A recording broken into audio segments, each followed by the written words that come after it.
तो मकर तार क्या है? मकर तार एक माध्यम है शब्द गुरु तक पहुंचने का। जैसे चुंबक लोहे को उठाती है, या एक आदमी कुएं में से बाल्टी को उठाता है, तो बाल्टी को उठाने का माध्यम क्या बनता है? एक रस्सी, एक तार।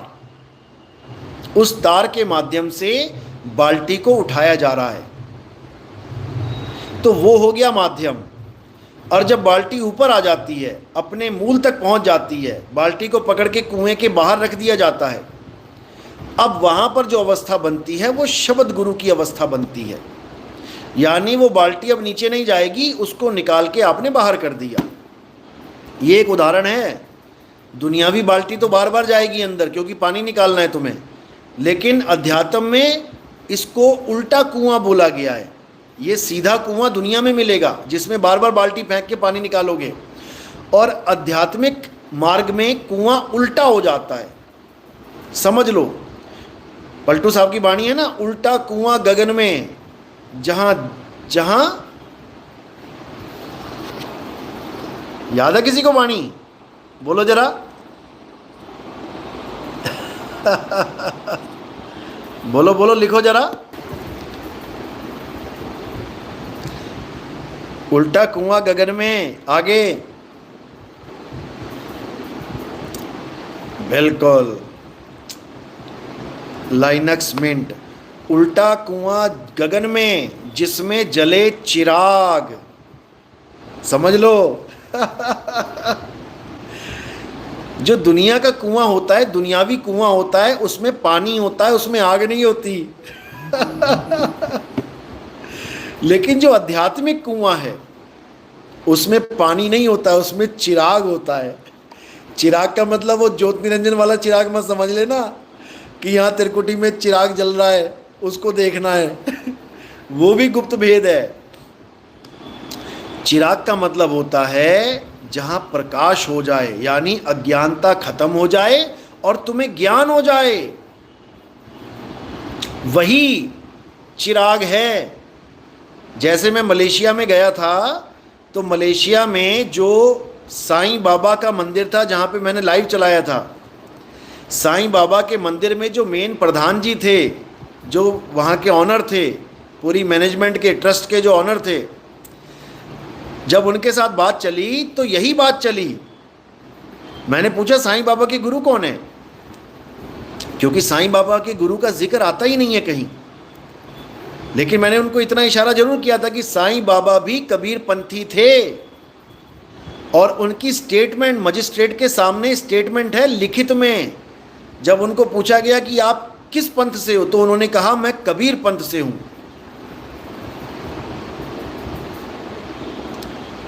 समझ लो, यानी बाबा ने मुहर लगा दी है कि मैं किस पंथ से हूं। पंथ का मतलब होता है रास्ता, यानी बाबा को किसने रास्ता बताया है? साईं बाबा को कबीर साहब ने रास्ता बताया है। सबका मालिक एक है, सबका मालिक एक है, लेकिन वो कभी ये नहीं बोले कि सबका मालिक एक वो कौन है। सबका मालिक एक है तो वो बोलते रहे, लेकिन वो मालिक कौन है ये बताने का उनको आदेश नहीं था। किसी संत को आदेश नहीं था, वरना सारे संत बता देते कि सबका मालिक कौन है। लेकिन ये ज्ञान गुप्त रखने के लिए बोला गया। धर्मदास मेरी लाख दुहाई, मूल ज्ञान बाहर ना जाई। समझ लो, समझ लो।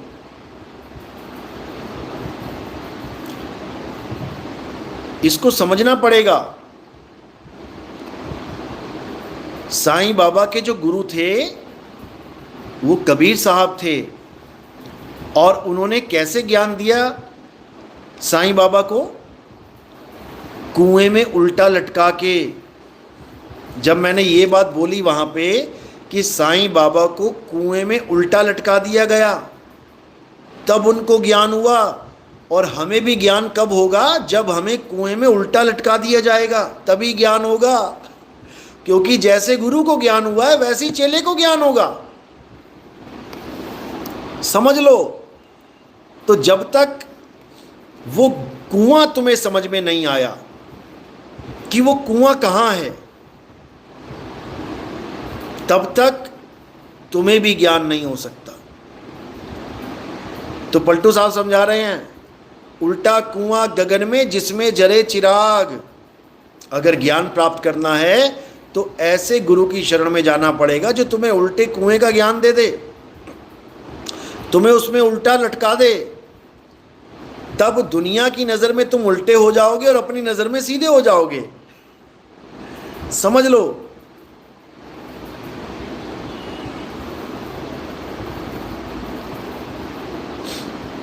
G7 साईं बाबा के गुरुजी का आज पता चला मुझे 26 की एज में। ओ मेरे राम, शुक्र करो कि 26 की एज में पता लग गया। जो साईं बाबा के 100 साल से भक्ति कर रहे हैं उनको नहीं पता कि साईं बाबा का गुरु कौन है। और ये उल्टा कुआं वाला जो खेल है, ये साईं बाबा जी के ग्रंथ में बाकायदा चित्र बना रखा है। जब आप साईं बाबा का ग्रंथ पढ़ेंगे, साईं जीवन चरित्र जब ये पढ़ेंगे, उसमें कुएं का चित्र बना रखा है और साईं बाबा को उल्टा लटका रखा है उसमें। समझ लो। ये उल्टा लटकने का मतलब ही है मकर तार की डोर पे चढ़ना।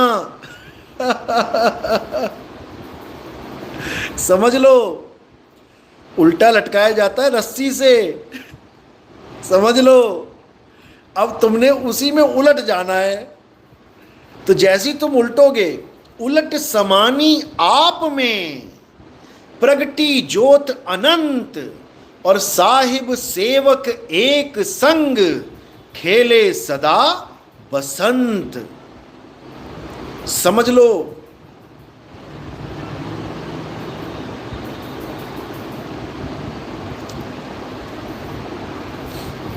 तो कुछ नहीं करना है, मकर तार की डोर पे उलट के चढ़ जाना है और कुछ नहीं करना है। ये सारे भेद खोलने के लिए ही मैं आया हूं, लेकिन समझना तो तुम्हें पड़ेगा ना कि मैं भेद खोलता रहूं, तुम समझ समझ के कहीं और भागते रहो। क्योंकि इंसान टिकता नहीं है। ये जो मन है ना, ये टिकता नहीं है। ये सत्य के पास आकर भी नहीं टिकता है, क्योंकि मन है, मन का काम ही दौड़ना है। इस ज्ञान को सुन के टिकता वही है जिसका मन टिक जाए, यानी जो अपने मन को रोक ले, जो मन की लगाम को कस के खींच ले, वही इस ज्ञान में टिक सकता है। नहीं तो कई धुरंधर आए, कई चले गए। समझ लो। क्योंकि वो जो चीज़ लेने आए यहाँ पर, मान बढ़ाई, प्रतिष्ठा, पैसा, दुनिया भर की इच्छाएं, काया को ठीक करना और दुनिया भर के ताम झाम लोग लेके आते हैं, अरदासें लेके आते हैं, मंदिरों में जाते हैं, गुरुओं के पास जाते हैं, वही यहाँ पर भी आ जाते हैं कई लेने। तो वो लोग नहीं टिक पाते। समझ लो। जो माया के वशीभूत होके यहाँ आते हैं कि ठीक है ज्ञान भी अच्छा है, कुछ माया भी मिल जाए, टारगेट उनका माया होती है, वो यहाँ नहीं टिक पाते। आते हैं, नाम दीक्षा लेते हैं, चले जाते हैं। ऐसे कई लोग हैं जिन्होंने हमसे दीक्षा ली, प्रथम दीक्षा ले ली, ज्ञान को सुना समझा, उसके बाद दुनियावी इच्छाओं के कारण किसी और बाबा जी के पास बैठे हुए जाके। ये एक बाबा नहीं, ये कईयों के पास बैठेंगे जाके, क्योंकि जो पक्का खड़ा होगा वही टिकेगा यहाँ पे, याद रखना। और कबीर साहब के समय में 64 लाख में से 2 बचे थे, तो नितिन दास के समय में सोचो कितने बचेंगे। इसमें कोई बड़ी बात नहीं है जो इस ज्ञान को छोड़ के कुछ और लेने चला जाता है। अरे भाई, जिसको मुक्ति नहीं चाहिए वो कुछ और लेना चाहता है, चला गया तो चला गया, उसमें क्या बड़ी बात है। हमें उसका कोई दुख नहीं है। दिलीप पटेल, गुरुजी सिलवासा में अपना बंदा आपसे दीक्षा ली है, लेकिन वो साइंस जर्नी सुन रहा है, बुद्धा का नॉलेज देता है। कोई बात नहीं। देखो मैं क्या बोल रहा हूँ, किसी भी ज्ञान को सुनने में कोई हर्ज नहीं होता। हमें ज्ञान सुनना चाहिए। अगर हम मना कर देते हैं किसी का ज्ञान सुनने में मना नहीं करता नितिन दास, याद रखना। हाँ, कोई बकवादी बकवाद कर रहा है, गालियां बक रहा है, दुर्गंध आ रही है जिसके मुंह से, उसके मुंह कभी मत लगो, उसकी बातें कभी मत सुनो। तुम्हें एक बार पता लग गया कि ये गालीबाज है, ये बकवास है, ये बकबक करता है, तुम दोबारा उसकी वीडियो मत खोलो, क्योंकि वही दुर्गंध दोबारा आएगी। एक बार शटर खुला और बास आ गई तो याद रखना वो बास दोबारा फिर आएगी। इसलिए ऐसे लोगों का सत्संग नहीं, बकसंग कभी नहीं सुनना चाहिए। कोई वीडियो डालता है उसको खोलो ही मत, खोलने से उसका व्यू बढ़ जाएगा। जब उसको व्यू बढ़ेगा तो उसको और मन में उछाल आएगा कि लोग तो मेरी बात सुन रहे हैं, भले लोग गालियां दे रहे हैं उसको इससे परवाह नहीं है। उसको लगता है कि 200 लोगों ने सुन लिया, वाह 200 लोगों ने सुन लिया यानी मेरी वाह हो गई, भले लोगों ने उसको गालियां दी दुनिया भर की, वो उस चीज़ को नहीं समझता। इसलिए कहीं ना कहीं आप दोषी होते हो ऐसे लोगों को बढ़ावा देने के लिए। इसलिए जो कोई भी गंद बकता है, गालियां देता है, उसकी ऑडियो सुनना ही नहीं है। वहां मैं मना करता हूं, क्योंकि उसको सुन के तुम्हारा मन खराब होगा। अरे बदबू सूंघोगे तो मन खराब ही होगा ना, अच्छा तो नहीं होगा। कोई अच्छी बात बता रहा है, कोई सुगंध फैला रहा है तो तुम सूंघो भी, समझ में आता है। अब किसी ने बकवास करनी है, गालियां बकनी है, तो तुम क्यों सुन रहे हो उसको? उनकी वीडियो ऑडियो खोलना ही नहीं है। जब वो देखेगा अरे 2 हफ्ते हो गए डाले हुए, 150 से ऊपर किसी ने नहीं सुना, अरे 4 हफ्ते हो गए डाले हुए, 200 से ऊपर किसी ने नहीं सुना, वो खुद ही अपने आप बकवास करना बंद कर देगा। जब कोई सुनेगा ही नहीं उसे, वो क्या बोलेगा अकेला कमरे में? समझ लो, वो क्या बोलेगा कमरे में अकेला? पागल कुत्ते ने काटा है क्या उसको? तुम्हारी वजह से बोल रहा है वो सब बकवाद, क्योंकि तुम सुन रहे हो। तुम बिल्कुल कसम खा लो कि परमात्मा की सौगंध है, मैं इसकी ऑडियो सुनूंगा ही नहीं। 4 दिन में शांत हो जाएंगे सब, समझ लो।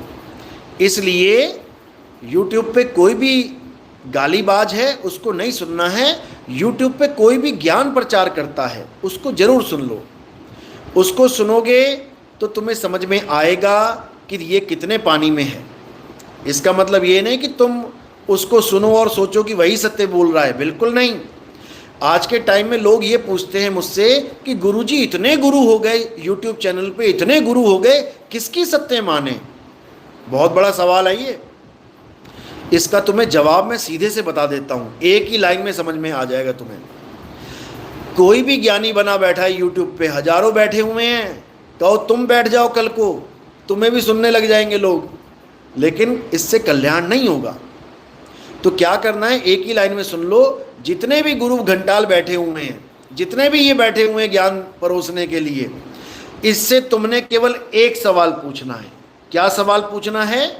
पहली बात तो ये कमेंट बॉक्स ही बंद कर देते हैं, तुम्हें पूछने ही नहीं देते।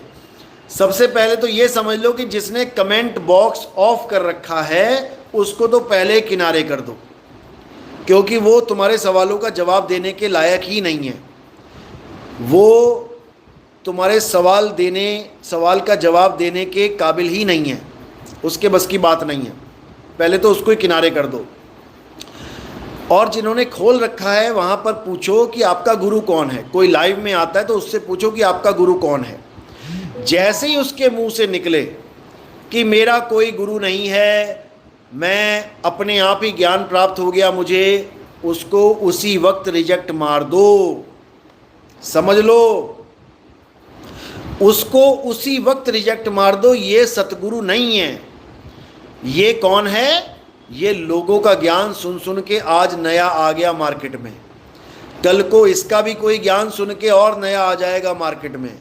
ये सब मार्केट के गुरु घंटाल हैं, ये सब यूट्यूबर हैं, ये सतगुरु नहीं हैं, ये यूट्यूबर हैं। तुम बन जाओ यूट्यूबर। हमारा सत्संग सुन सुन के हमारे भगत चाहें तो सारे यूट्यूब पे आ जाएं और ऐसा ज्ञान दे दें कि सबकी हालत खराब हो जाए। ऐसा भी हो सकता है। तो सारे सतगुरु थोड़ी नहीं बन जाएंगे। इसी प्रकार कोई YouTube पे आ जाता है तो इसका मतलब ये मत समझो कि वो सतगुरु बन गया। अरे ये सब सुन सुन के आए हैं, इन्हीं को थूक चट्टू कहता हूं मैं, थूक चाट चाट के आए हैं लोगों का ये। और उसके बाद क्या कहते हैं, हमें तो खुद से ज्ञान हो गया। और उदाहरण क्या देते हैं, जैसे मैं सत्संग में बताया, मैंने कई बार नाम दीक्षा वाले सत्संग में आप देखोगे मैंने बताया है कि जो शब्द गुरु है वो सबका गुरु है, वो सबको ज्ञान देता है। जैसे गाय का बछड़ा पैदा होते ही अपने आप गाय के थन तक पहुंच जाता है दूध पीने के लिए, तो उसको किसने ज्ञान दिया कि थन कहाँ है। अब ये ज्ञान मैंने जब से सुनाया है तब से इन लोगों को एक मुद्दा मिल गया कि हाँ हाँ बात तो सही है, यानी ज्ञान खुद से हो जाता है। तो इन लोगों ने ये पकड़ लिया कि जैसे ज्ञान गाय के बछड़े को खुद से हो गया दूध कहाँ है, ऐसे ही मुझे भी हो गया कि परमात्मा कहाँ है। अरे निकम्मो, अरे निकम्मो सुन लो, समझ लो बात। गाय का बछड़ा तुमसे ज़्यादा भागवान है, जिसको बिना बताए पता लग जाता है कि गाय का थन कहाँ है। अरे तुझे पता क्यों नहीं लगा, तू भी पैदा हुआ था इस दुनिया में, तुझे क्यों नहीं पता लगा कि मेरी माँ का थन कहाँ है, तू क्यों नहीं चला गया वहाँ पे दूध पीने के लिए। निकम्मे अपनी बात कर, तू क्यों गुरु धारण कर रहा है काखा गा सीखने के लिए। गाय के बच्चे ने तो कभी स्कूल गया नहीं, बकरी का बच्चा कभी स्कूल गया नहीं, कुत्ते का बच्चा कभी स्कूल गया नहीं, वो तो घर पे रह के ही सब कुछ सीख गया। तू क्यों स्कूल गया का से कलम खा से खटमल सीखने के लिए, बता। तू क्यों दुकानों पे जाता है काम सीखने के लिए, तुझे भी सारा ज्ञान अपने आप हो जाना चाहिए। पंखा बांधना भी आ जाए तुझे, कार चलाना भी आ जाए तुझे, हीटर गीजर ठीक करना भी आ जाए तुझे, टीवी ठीक करना आ जाए तुझे, रेडियो खराब हो जाए तेरी हालत खराब हो जाएगी। खोल के अगर रख दिया जाए तेरे सामने रेडियो और तू बातें कर रहा है गाय के बछड़े की, शर्म आनी चाहिए, शर्म आनी चाहिए ऐसे लोगों को। ऐसे ही निकम्मों की वजह से लोग 84 में जाते हैं, ऐसे ही निकम्मे लोगों की वजह से। बिल्कुल गलत फहमी में मत रहना कि किसी को अपने से ज्ञान प्राप्त हो जाता है। अरे यहां रामकृष्ण जी ने अपने गुरु के चरणों में जाके ज्ञान प्राप्त किया, तुम रामकृष्ण जी से भी बड़े हो गए बेशर्मो। कबीर साहब कह रहे बिन गुरु ज्ञान ना उपजे, बिन गुरु कटे ना दोष। तुम कबीर साहब से भी बड़े हो गए हो बेशर्मो, शर्म करो। तुम जैसे लोगों के लिए मुझे अपना ये वाला रूप दिखाना पड़ता है। तुम जैसे लोग लातों के भूत हैं, बातों से नहीं मानते। तुम जैसों को ठीक करना पड़ता है, इसलिए नितिन दास को डंडा उठाना पड़ता है, लठ उठाना पड़ता है तुम जैसे निकम्मों को ठीक करने के लिए। बेशरम कहीं के, हमसे ही ज्ञान समझ के, हमारा ही ज्ञान सुन सुन के आज हमें कहते हैं कि हमें तो गाय के बछड़े की तरह ज्ञान हो गया। अरे निकम्मे, लैट्रिन करने के बाद पिछवाड़ा धोने का भी ज्ञान नहीं था, वो भी माँ धोती है, बाप धोता है। तुम परमात्मा को पाने की बात कर रहे हो कि बिना गुरु के ज्ञान हो गया। और एक वो नर्मदा हर कर रहा है, मेंढक बनेगा नर्मदा में जाके। वो कह रहा है मुझे ऐसा कोई गुरु ही नहीं मिला जो मुझे चाहिए था मुझे दे देता, तो मैंने सारे गुरु छोड़ दिए, अच्छी बातें छोड़ दिए। फिर क्या किया, कहता है मैं इतने ज्योतिर्लिंग घूम गया, इतनी शक्तिपीठ घूमने चला गया, फ्री का लंगर पाड़ने चला गया, फ्री का भोजन खाने के लिए दौड़ गया वहाँ पे। अरे निकम्मो, अगर शक्तिपीठ में जाके ज्ञान होता है, अगर मंदिरों में जाके ज्ञान होता है, तो तू क्यों सत्संग कर रहा है, तू लोगों को क्यों बता रहा है, तू क्यों गुरु बना बैठा है। गुरु घंटाल, लोगों को कहे कि तुम भी जाओ, जो मैंने किया वो तुम भी करो, जाओ शक्तिपीठ में जाओ, जाओ सारे ज्योतिर्लिंग जाओ, जाओ पहाड़ पे चढ़ जाओ, एवरेस्ट पे चढ़ जाओ, सारे हिमालय के दर्शन करके आओ। तू क्यों ज्ञान सुना रहा है लोगों को। इतने लोग शातिर बने बैठे हैं, इन लोगों को एक ही बार में रिजेक्ट करना है, बस ये पूछ के कि तुम्हारा कोई गुरु है कि नहीं है जिससे तुम्हें ज्ञान प्राप्त हुआ है। वहीं पर इन थूक चट्टुओं को, क्योंकि थूक चाटते हैं ये लोग लोगों का, यूट्यूब पे जितना भी बोला जा रहा है वही सुन सुन के गुरु बन के बैठे हुए हैं। इतना बुरा हाल है इन लोगों का, इतना बुरा हाल है। लेकिन बेशर्मों को शर्म नहीं है। गुरु चरणामृत की महिमा को नहीं जानता ये निकम्मा। कहता है तुझे पैर धो धो के पिला रहे हैं। अरे कृष्ण जी ने पैर धो के पिए सुदामा के, तू उसको भी कह दे पाखंडी है। इतना बेशर्म इंसान मैंने कभी जीवन में नहीं देखा, क्योंकि निगुरा है, निगुरा। निगुरा इंसान कभी गुरु चरणामृत की महिमा जान ही नहीं सकता। ये लिख के ले लो।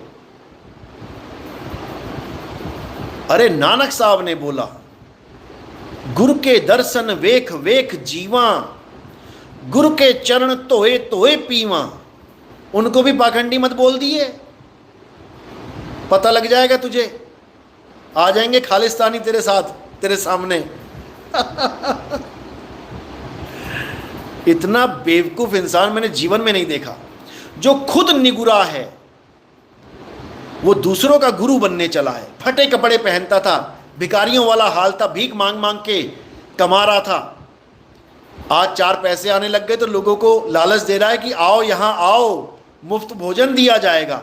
अपने फटे कपड़े पहनने का पैसा नहीं है इसके पास, और दूसरों को लालच दे रहा है कि मुफ्त भोजन मिलेगा यहां पे। अरे भिखारियों की भीड़ लग जाएगी, मूर्ख इंसान।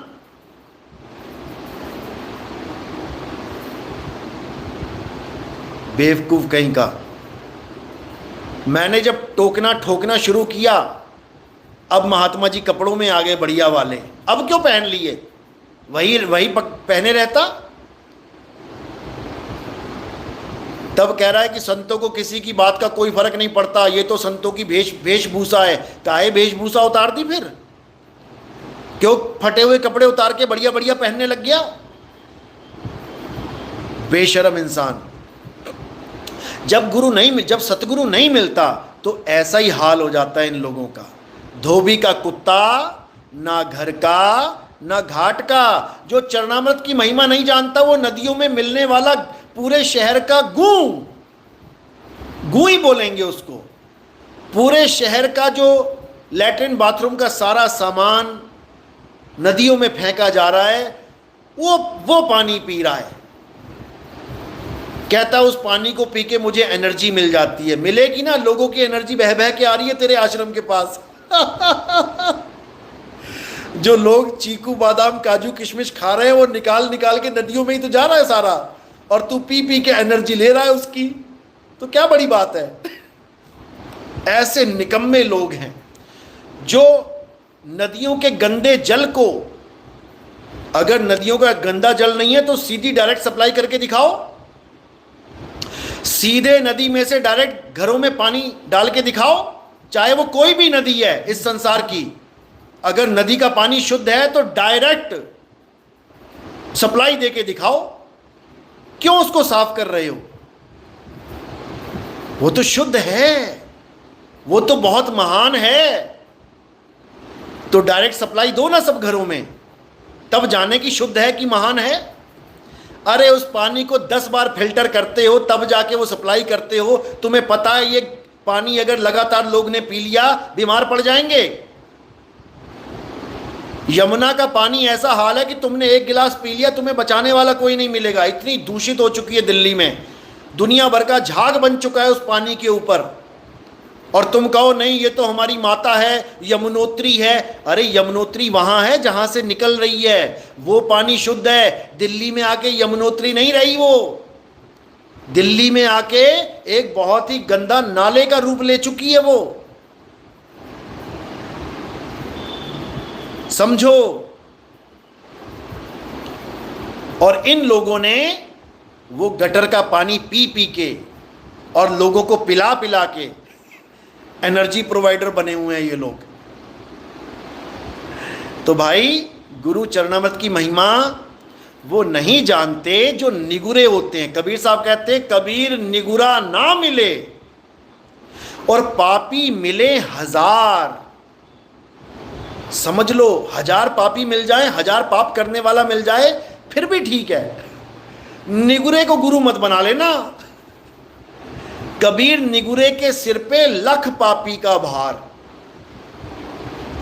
1,00,000 पापों का भार होता है निगुरे के सिर पे। क्योंकि उसको कोई गुरु मिला ही नहीं, वो मुक्त हो ही नहीं सकता। जितने पाप किए हैं इस जन्म के, पिछले जन्म के, वो सब के सब पाप इसके भी सिर पे आएंगे और इसके चेलों के सिर पे भी आएंगे। समझ लो।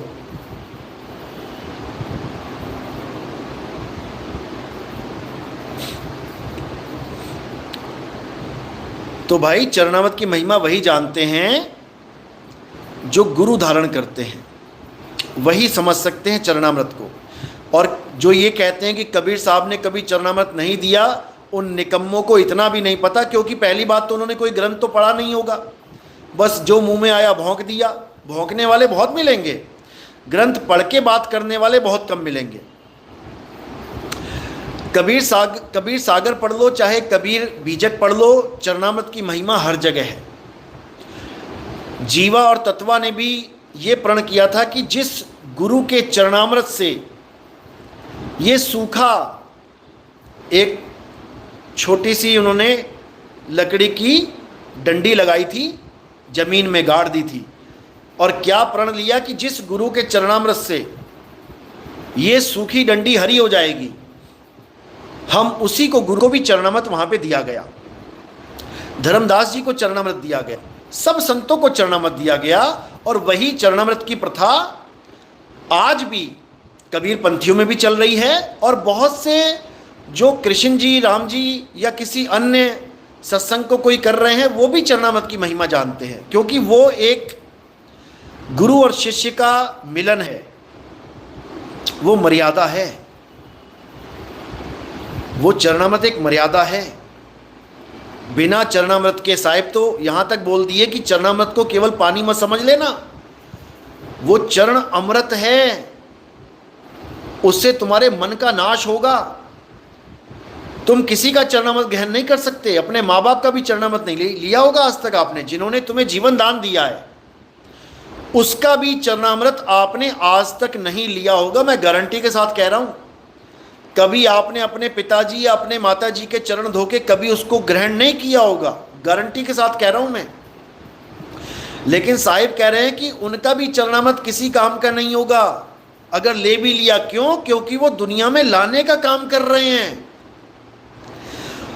और गुरु दुनिया से निकालने का काम कर रहा है। इसलिए गुरु के चरणामृत की महानता बताई गई है। इसको केवल पानी मत समझ लेना। अगर केवल पानी समझोगे तो कहते हैं अगला जन्म कुत्ते का बन जाएगा और नालियों में मुंह मारते फिरोगे। कोई इसको गंदा पानी समझ ले कि चरणों से छू गया, पैर के अंगूठे से पानी छू गया, गंदा हो गया। कहते हैं अगर इसको गंदा पानी समझ के ग्रहण कर लिया तो अगला जन्म कुत्ते का बनेगा, फिर कुत्ते की तरह गली गली में, नाली में मुंह मारते फिरोगे। और गुरु को मनुष्य मत समझ लेना कि तुम इसको मनुष्य समझ रहे हो कि मेरा गुरु ये है, शरीर बैठा हुआ है। अगर गुरु को मनुष्य समझ लिया, यानी ये शरीर समझ लिया, तो बेटा बहुत बड़े चक्कर में पड़ने वाले हो। ये शरीरों का जाल है, इस जाल को तोड़ना है। समझ लो, ये जो तुम्हारे सामने जो शक्ल दिखाई दे रही है, ये हार्ड मास की शक्ल है, ये मेरी शक्ल नहीं है कि कोई सोचने लग जाए कि मेरे गुरुजी की शक्ल है ये।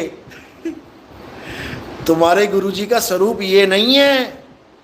तुम्हारे गुरुजी का स्वरूप वो है जिसका तुम्हें ज्ञान दिया जा रहा है, स्वरूप ज्ञान। समझ लो। और वो स्वरूप शब्द स्वरूप है, वो देह स्वरूप नहीं है। शब्द हमारा, तू शब्द का। अरे सुन मत जा सरक, जो चाहे निज रूप को शब्द ही ले परख। समझ लो अच्छे से, जो गुरु और शिष्य दोनों का स्वरूप है वो शब्द स्वरूप है। ना गुरु शरीर है ना चेला शरीर है। अच्छे से समझ लेना इसको। और जो इस बात को नहीं समझ पाया वो वापस आने की तैयारी कर लेना।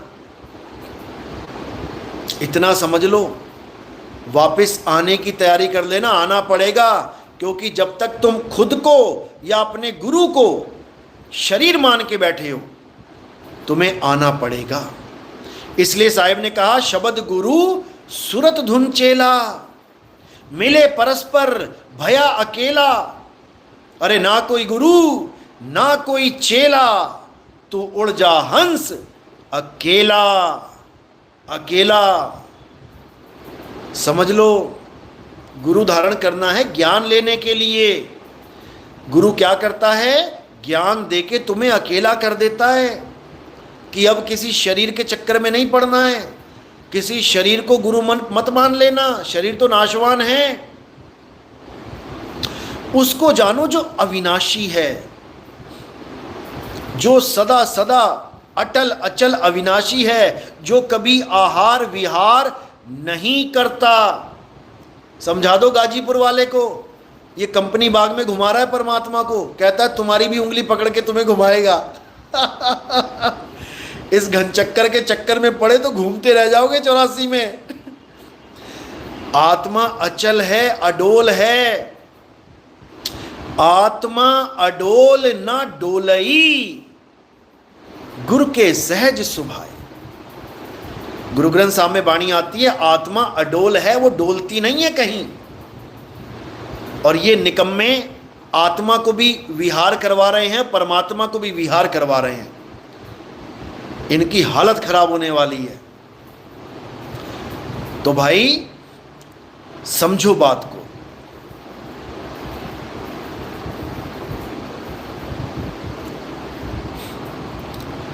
तो साहिब क्या समझा रहे हैं कि चरणामृत को कभी गंदा जल मत समझ लेना। चरण अमृत है वो तुम्हारे मन को झुकाने का, इस मन को खत्म करने का एकमात्र जरिया है, एकमात्र। तो साहिब कह रहे हैं, गुरु को मानुष जानते चरणामृत को पान, और ते नरक को जाएंगे जन्म जन्म होए स्वान। कहते वो नरक को जाएंगे, कुत्ते बनेंगे जो चरणामृत की महिमा नहीं जानते। इंसान जन्म में चरणामृत नहीं लेते, गंदा जल समझ के, और उसके बाद कुत्ता बन के सारी उम्र गंदा जल पीते हैं, नालियों में मुंह मारते हैं, गटर का पानी पीते हैं। तो भाई इंसान जन्म मिला है तो गुरु चरणामृत की महिमा को जानो, गुरु ज्ञान को जानो। और इन यूट्यूबर बाबा को, इन यूट्यूबर गुरु घंटालों को किनारे करो। ये सब लोगों का सुना सुनाया ज्ञान परोस रहे हैं, इनका अपना अनुभव ज्ञान कुछ नहीं है। जब से हमारे सत्संग शुरू हुए हैं, आज पत्थर पूजने वाले बाबा लोग भी आत्म स्वरूप की बातें करने लग गए। सारी उम्र हो गई पत्थर पूजते, पत्थर पूजनिया बने बैठे रहे। पत्थर को राम, पत्थर को कृष्ण, पत्थर को हनुमान समझते रहे। बूढ़े हो गए, जटाएं सफ़ेद हो गई बाबा लोगों की, और आज यूट्यूब पे आके बातें कर रहे हैं, ए आत्म स्वरूप को जान। तुमने जान लिया क्या? अगर तुमने आत्म स्वरूप को जान लिया होता तो तुम क्या पत्थर पूज रहे होते? आज हमारा सत्संग सुन सुन के चोरी करते हैं माल। ये माल चोर बने बैठे हैं, ये ज्ञान चोर बने बैठे हैं। लेकिन इनको ये नहीं पता, आने वाले समय में इनका जीना दूभर हो जाएगा। क्यों? क्योंकि जनता इनसे जवाब मांगेगी कि बाबा हमें ये बता दो कि आत्म स्वरूप प्राप्त होने के बाद और आत्म स्वरूप ना होने के समय इन दोनों में भेद क्या है। एक आदमी को आत्म स्वरूप नहीं है, वो भी राधे राधे जप रहा है, वो भी पत्थर पूज रहा है, और एक आदमी को आत्म स्वरूप प्राप्त हो जाए तो वो क्या करेगा ऐसा कि पता लग जाए कि उसको आत्म स्वरूप प्राप्त हो गया। उन दोनों में भेद क्या है, अंतर क्या है? जुबान बंद हो जाएगी इनकी, क्योंकि ना तो इनका राधे राधे छूटा और ना ही इनकी पत्थर पूजा छूटी। ये बात कर रहे हैं आत्मज्ञान की, ये बात कर रहे हैं स्वरूप सिद्ध होने की। इनको सपने में भी नहीं पता लग सकता कि स्वरूप सिद्ध व्यक्ति का ज्ञान क्या होता है, स्वरूप सिद्ध व्यक्ति पूजा कैसे करता है, स्वरूप सिद्ध व्यक्ति अपने आप को किस स्वरूप में जानता है। ये कभी सपने में भी नहीं सोच सकते। समझ लो।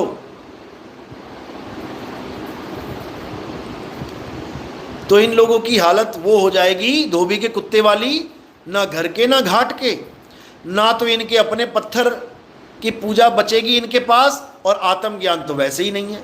यानी ना इधर के रहे बाबा ना उधर के। बहुत जल्दी ये समय आने वाला है, आपको सब समझ में आ जाएगा।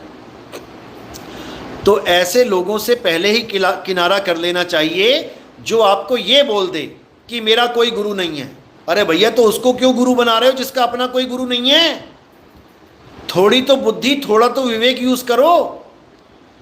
जब उसका कोई गुरु नहीं है, उसको ज्ञान हो गया, तो तुम्हें भी हो जाएगा बिना गुरु के ज्ञान। तुम्हें गुरु बनाने की क्या जरूरत है? तुम क्यों वहां पे फ्री का लंगर खाने जा रहे हो? वो तुम्हें बुला रहा है, उसको तो यूट्यूब चैनल में सब्सक्राइबर बढ़ रहे हैं, उसको तो पैसा आ रहा है यूट्यूब से, तुम्हें क्या मिल रहा है? निगुरे को गुरु बनाओगे, कहते हैं निगुरु को गुरु बनाओ, ढोल बजा के नरक को जाओ। जो निगुरे को गुरु बनाता है वो ढोल बजा के नरक को जाता है, क्योंकि उसके पास ज्ञान होता ही नहीं है। जो खुद निगुरा है वो तुम्हें क्या ज्ञान देगा? इसलिए ऐसे निगुरे लोगों को अपने जीवन से दूर करो और गुरुमुखों की शरण में आओ। निगुरा मनमुखी होता है, क्योंकि वो मन के कहे चलता है। मन ने जो भी अनुभव दे दिया उसी को सत्य मान लेता है। अनुभव तो मन करवा रहा है, क्योंकि गुरु तो उसका है ही नहीं, तो वो मनमुखी हो गया। और गुरुमुख वो होता है जो किसी सिद्धांत से चलता है, जो मन के सिद्धांत से नहीं चलता। मन के मते ना चालिए, मन है पक्का दूत। दो ही सिद्धांत हैं यहाँ पे, या तो गुरु के कहे पे चलो या मन के कहे पे चलो। तो जिनका कोई गुरु नहीं होता, जिनको गुरु से ज्ञान नहीं मिला होता, वो मन के गुलाम होते हैं, और मन का गुलाम मनमुखी साधना करवाएगा और घोर नरक में लेके जाएगा। तो ऐसे लोगों से बचना है, और जो गुरुमुख हैं उनकी संगत करनी है।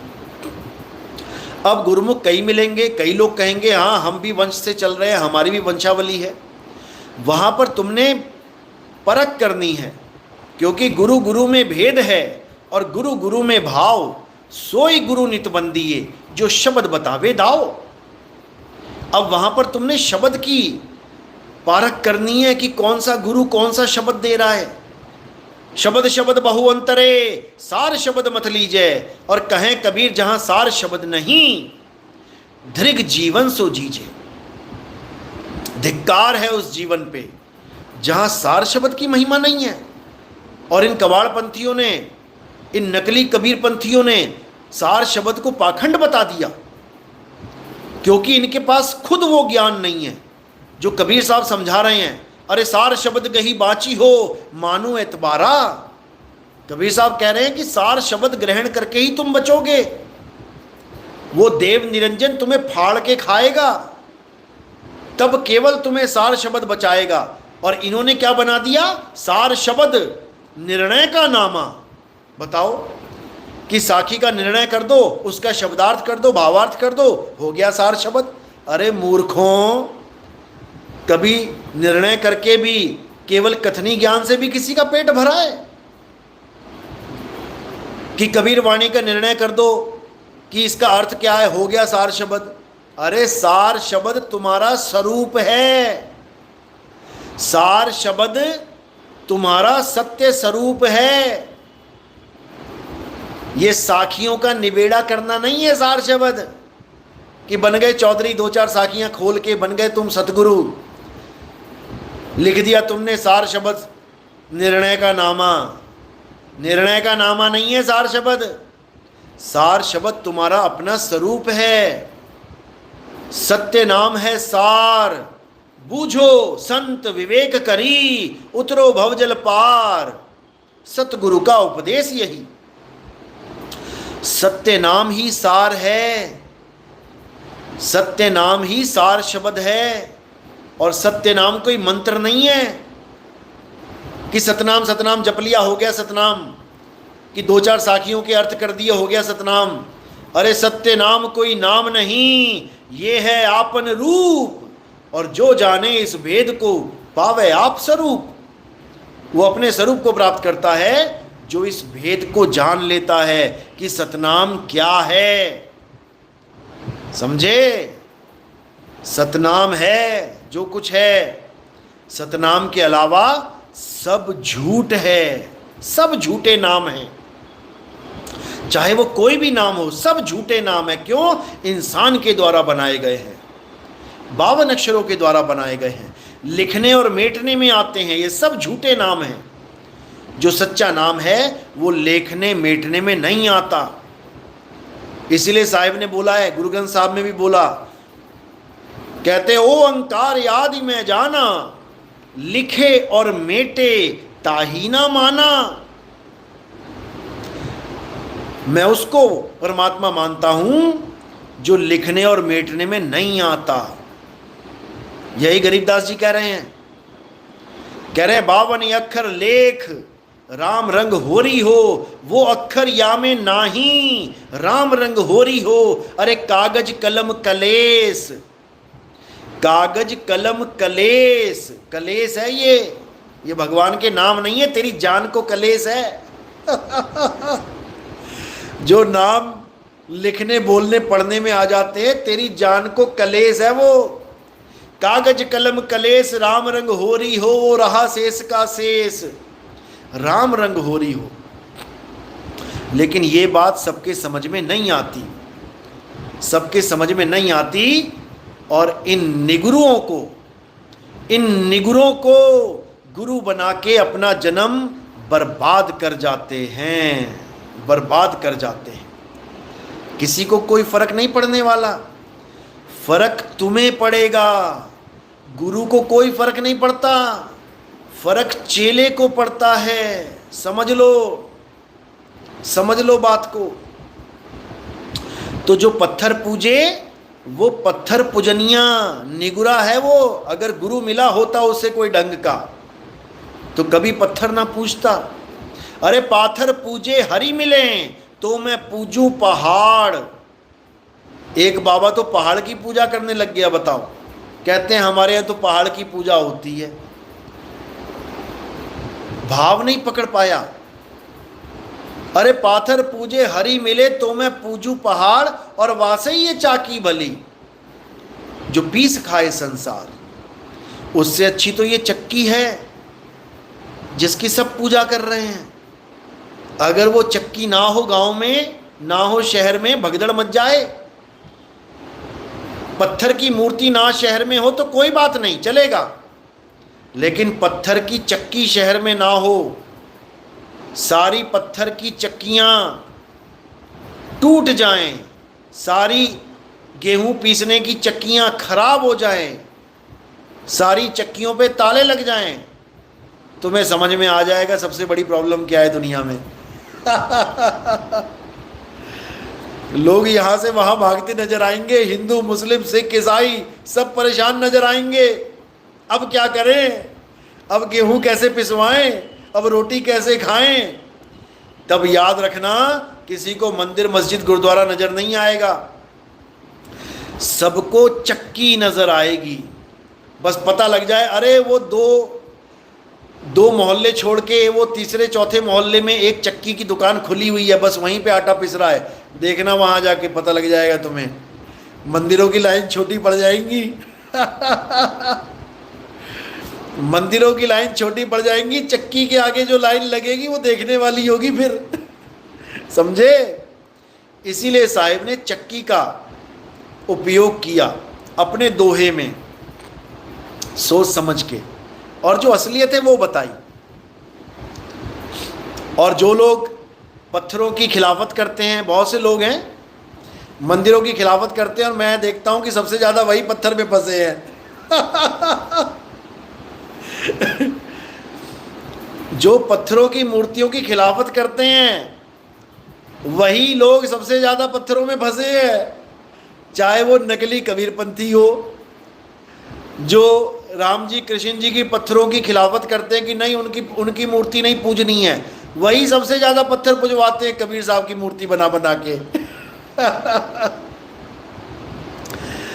और ये जो अपने बहुजन समाज वाले जो भाई लोग हैं, भगत लोग हैं, वो भी पत्थरों की पूरी खंडन करते हैं कि पत्थरों में क्या रखा है, पत्थरों। और सबसे ज़्यादा अंबेडकर जी की मूर्तियां ये बनवाते हैं।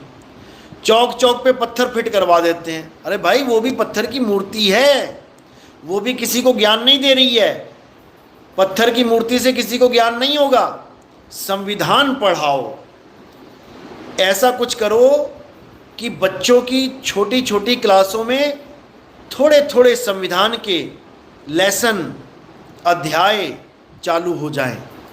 बच्चों को बचपन से ही पता होना चाहिए कि मानव के अधिकार क्या हैं। ये पार्क बना के, अंबेडकर पार्क और ये पार्क वो पार्क बना के ज्ञान नहीं होगा। समझ लो, करोड़ों रुपए पार्कों में लगा दिए, बड़ी बड़ी मूर्तियां बना दी संगमरमर, उससे क्या हो जाएगा? वही कान ऐसे छोड़ के ऐसे पकड़ा दिया लोगों को। ज्ञान दो, प्रचार करो, ज्ञान बांटो, पर्चे छपवाओ, उस पे संविधान के बारे में लिखो, बताओ। कुछ ऐसा YouTube चैनल पे डालो कि संविधान के बारे में हर चीज़ लोगों को पता लगे। ज्ञान दो, पत्थरों के चक्कर में मत पड़ो। फिर तुम पत्थर लगवाओगे, किसी ने आके उसकी उंगली तोड़ दी बाबा जी की, फिर वहाँ पे दंगे होंगे, फिर वहाँ झगड़े होंगे, फसाद होंगे। या तो सिक्योरिटी दे दो भाई, जैसे मंदिर में सिक्योरिटी होती है, ताला लगा दिया, पंडित जी ने CCTV कैमरा लगा दिया। अब कोई आएगा, मंदिर का ताला तोड़ेगा, मूर्ति तोड़ेगा तो CCTV कैमरा में आ जाएगा। अब तुम्हारे बाबा जी की उंगली ऐसे खड़ी है और बिना सिक्योरिटी के खड़ी है। अब कोई अकल से पैदल आदमी आएगा, कोई तुम्हारा दुखिया आएगा, तुमने दुखी कर रखा हो जिसको, बेचारे को गालियाँ दे दे के, आके वो रात के अंधेरे में उंगली तोड़ गया। अब वो तो उंगली तोड़ गया और तुम लोगों के सिर तोड़ दोगे, उसके बाद दंगे होंगे, फसाद होंगे। उसका क्या फायदा? उसका क्या फायदा? क्योंकि अपनी बनाई हुई मूर्ति की उंगली बहुत इंपॉर्टेंट है, और परमात्मा की बनाई उंगली की मूर्ति, ये जो मूर्ति की उंगली है, इसकी कोई इंपॉर्टेंस नहीं रहेगी। फिर ऐसी पता नहीं कितनी उंगलियां तोड़ी जाएंगी, कितने सर तोड़े जाएंगे, कितनों का खून बहाया जाएगा, फिर वो सब जायज़ हो जाएगा। लेकिन हमारी बनाई मूर्ति की उंगली मत तोड़ देना। फिर जिन जीवित आदमियों के लिए संविधान बनाया गया है, वो जीवित आदमी जीवित नहीं दिखाई देंगे, फिर उनको तोड़ो फोड़ो। और पत्थर की मूर्ति के पीछे जिंदा लोगों को हॉस्पिटल भर्ती करवा दिया जाएगा। ये पत्थर की महिमा है भाई, ये पत्थर की महिमा है। पत्थर जिंदा आदमियों में फूट डलवा देता है, पत्थर जिंदा आदमियों को लड़वा देता है, पत्थर जिंदा आदमियों को मूर्ख बना देता है। समझदारी का जो ये ढक्कन है ना, दिमाग का ढक्कन, इस ढक्कन को बंदे को ढक्कन बना देता है। ये पत्थर ऐसी चीज़ है। इसलिए ऐसे भगवान की पूजा करो, ऐसे गुरु की शरण में आओ जो पत्थर है ही नहीं। उसकी उंगली कौन तोड़ेगा? जो शरीर है ही नहीं, उसका सिर कौन काटेगा? तो बात इतनी सी है भाई, समझ में आ गई तो बहुत अच्छी बात है, नहीं तो ठीक है। पत्थरों से ही भगवान मिलेगा, पत्थरों से ही ज्ञान मिलेगा, तो बांटते चलो, पत्थर फोड़ते रहो, खोपड़ा पत्थर में मार मार के। साई बंदगी सतनाम। तो भाई शरीरों से ऊपर उठो और आत्मा को जानो। आत्म तत्व सब में विराजमान है। वो असली राम, आत्म राम सब में विराजमान है। तुझ में राम, मुझ में राम, और सब में राम समाया। सबसे कर लो प्रेम, जगत में कोई नहीं पराया।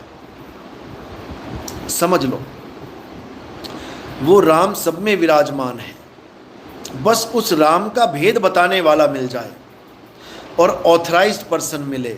ये निगरों के चक्कर में नहीं पड़ना है।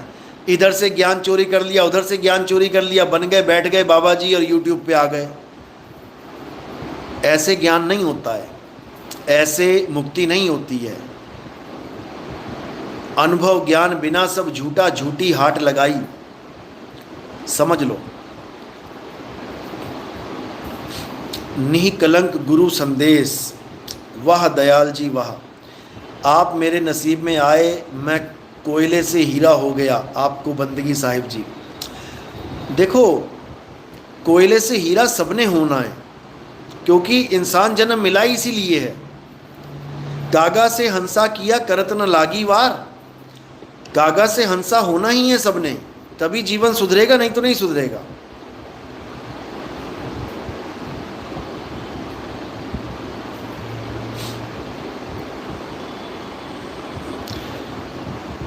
सतनाम सतनाम सतनाम। बीरबल, हमारा जीवन धन्य है गुरुजी आपका शिष्य बनकर। अच्छी बात है, शिष्य बनना ही चाहिए, किसी ना किसी के शिष्य जरूर बनो। निगुरा तो रहना ही नहीं चाहिए जीवन में। जो निगुरे चले जाते हैं जीवन में, वो घर के ना घाट के, धोबी के कुत्ते वाला हाल हो जाता है उनका। याद रखो, किसी ना किसी के शिष्य जरूर बनो, यानी किसी ना किसी स्कूल में जरूर एडमिशन ले लो, चाहे वो कोई भी स्कूल हो, सरकारी हो, प्राइवेट हो, कोई भी हो, एक बार शिष्य जरूर बन जाओ। जैसे ही एलकेजी यूकेजी में आ जाओगे, अपने आप परमात्मा आगे का रास्ता खोलने लग जाएंगे। दूसरी में आओगे, पांचवी में आओगे, 10वीं में आओगे, 12वीं में आओगे, कॉलेज में आओगे, कॉलेज के बाद पोस्ट ग्रेजुएट में आ जाओगे, रास्ते खुलते जाएंगे। और तुम कभी एडमिशन ही ना लो किसी स्कूल में, तो भैया अनपढ़ आए, अंगूठा छाप आए, अंगूठा छाप ही बन के चले गए, उसका कोई फ़ायदा नहीं है। छोटी से छोटी क्लास में भी आने के बाद तुम्हें यह फ़ायदा हो जाएगा कि तुम्हें कोई अंगूठा छाप नहीं कहेगा, तुम अपना नाम लिखना जरूर सीख जाओगे। इतना भी फ़ायदा हो जाएगा तुम्हें पहली क्लास में आने के बाद। तुम्हें कोई अंगूठा छाप नहीं बोलेगा, तुम अपना नाम लिख के साइन करोगे। देखो कितनी बड़ी महिमा हो गई केवल एक क्लास पढ़ने के बाद भी। तो भैया आगे तो बहुत क्लासें हैं डीसी बन जाओगे, कितनी क्लासें हैं, मजिस्ट्रेट बन जाओगे, डॉक्टर बन जाओगे, इंजीनियर बन जाओगे। तो पढ़ाई का फायदा होता है, गुरु बनाने का फायदा होता ही है, निगुरा तो रहना ही नहीं है, समझ लो। जयंत महंत, गुरुजी हम धन्य हैं जो आत्मा का ज्ञान मिला। बिल्कुल, बड़े बड़े ऋषि मुनियों को नहीं मिल पाया, मंत्रों के चक्कर में मंत्र जप के चले गए, फिर हिरण बन गए। भागवत में कहानी आती है, एक बहुत बड़ा ऋषि था, पता नहीं कितने हवन कितने यज्ञ कर डाले, जीवन भर सारी उम्र राधे राधे राधे राधे, ओम नमः भगवते वासुदेवाय, ओम नमः भगवते वासुदेवाय, पता नहीं क्या क्या जपता रहा, कितना कितना पूजा पाठ करता रहा। फिर क्या हुआ, हिरण आ गया एक आश्रम में, उस हिरण से प्यार कर बैठा। कोई बुराई थोड़ी नहीं है, प्यार करना ही चाहिए जानवरों से भी, लेकिन वो प्यार इतना महंगा पड़ गया उसको कि अंत समय में भी हिरण को याद करने लगा और हिरण की योनि में चला गया। बताओ, सारी उम्र की राधे राधे राधे राधे, सारी उम्र की जय श्री राम जय श्री राम, सारी उम्र की ओम नमः भगवते वासुदेवाय, सारी उम्र के हवन यज्ञ, सारी उम्र की तपस्या धरी की धरी रह गई और हिरण की योनि में चला गया। बताओ क्या फायदा हुआ? और तुम क्या सोच रहे हो, तुम्हें मुक्ति मिल जाएगी? ऐसे राधे राधे करने से मुक्ति मिल जाएगी? घर में कुत्ता पाल रखा है, कुत्ते से इतना मोह है, कुत्ते को दुखी नहीं देख पा रहे हो, कुत्ते को हर टाइम सही खाना, सही शैम्पू, पानी, नहलाना, सब कुछ, कुत्ते की पूरी परवाह। यूट्यूब चैनल पे भी कुत्ते को डाल के कुत्ता कुत्ता हो रहा है, तो अगला जन्म बेटा कुत्ते का ही मिलने वाला है भले सारी उम्र राधे राधे करते रह जाना, सारी उम्र अल्लाह अल्लाह करते रह जाना, सारी उम्र वाहिगुरु वाहिगुरु करते रह जाना, सारी उम्र कबीर कबीर भी करोगे और कुत्ते में ध्यान रहा तो मेरे भाई कुत्ता ही बनोगे। याद रखना इस बात को। तो इसलिए सबसे जरूरी है कि मेरा ध्यान कहाँ होना चाहिए। मुंह पे भले नाम हो ना हो, कभी जीवन में राधे राधे ना बोलो, कभी जीवन में अल्लाहु अल्लाहु ना बोलो, कभी जीवन में राम राम ना बोलो, कभी जीवन में कबीर कबीर ना कहा हो, कभी जीवन में वाहिगुरु वाहिगुरु ना कहा हो, लेकिन ध्यान कहाँ हो इसका ज्ञान जरूरी है, इसका ज्ञान जरूरी है। क्योंकि ध्यान की वजह से ही तुम्हारा गमन होगा। याद रखना, जहां आसा तहां वासा, जहां होगा ध्यान वही होगा अंजाम। ध्यान ध्यान होगा हिरण में तो हिरण की योनि में जाओगे, ध्यान होगा कुत्ते में तो कुतिया की योनि में जाओगे, ध्यान होगा गाय में तो गाय की योनि में जाओगे, ध्यान होगा बंदरों में, कई बंदरों को भी खूब खिलाते हैं दिन रात, बंदर बंदर बंदर बंदर बंदर, तो बेटा बंदर की योनि में जाने की तैयारी करो। याद रखो, अच्छी बात है, सेवा करना चाहिए, लेकिन ध्यान कहाँ हो, ये बहुत जरूरी है। गुरु ग्रंथ साहब में इसका खुलासा किया गया है। अरे धुन में ध्यान, ध्यान में जाना, गुरमुख अकत कहानी। ये अकत कहानी है, ये राधे राधे श्याम मिला दे, ये वाहेगुरु वाहेगुरु वाहेगुरु, ये कबीर कबीर कबीर, ये अल्लाहू अल्लाहू, ये कहानी नहीं है, ये कथनी बदनी वाली कहानी नहीं है। गुरमुख अकथ कहानी, अकथ है ये कथी नहीं जा सकती। याद रखना इस बात को।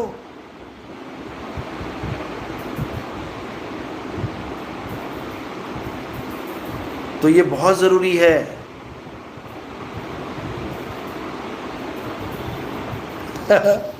कृष्ण करीम, मालिक आपने भी बहुत लोगों को गुरु बना दिया है। ये ज्ञान सुन सुनकर बहुत गुरु बन गए हैं, बनते ही जा रहे हैं। देखो, इशारा मैंने पहले ही कर दिया था कि ये एक जन्म है। अब या तो तुम गुरु बन जाओ या चेले बन जाओ, एक ही जन्म है। साहिब कह रहे जो मिला सो गुरु मिला, चेला मिला ना कोई। और गुरु की भक्ति छोड़ के मुक्ति कहाँ से होए।